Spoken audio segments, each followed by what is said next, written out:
Hi everyone! Gawa tayo ngayon ng healthy instant ramen.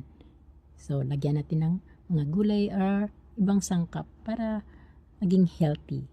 So, ito na yung mga sangkap guys. Mayroon tayong itlog, repolyo, horinso, then lagyan natin ng sibuyas, bombay, at saka ito, ham. And ito na yung kanyang instant ramen. Kaya kailangan tanggalin ang ito yung pampalasa. Unahin pagpakulo ng tubig, 2 cups. Unahin ilunod ang sibuyas, bombay. Ayan. Then isunod natin ang noodles o ang ramen.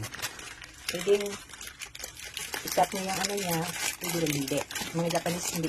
Isa sa kanila yung pinakat. Ito nila yung mahaba. Ayan. So, lutuin muna natin yung niya guys noodle niya. At tansyahin natin na luto na yung niya guys, itong noodles niya. Mga 10 minutes. Next, isunod natin ang repolyo or cabbage. Isunod natin ang itlog.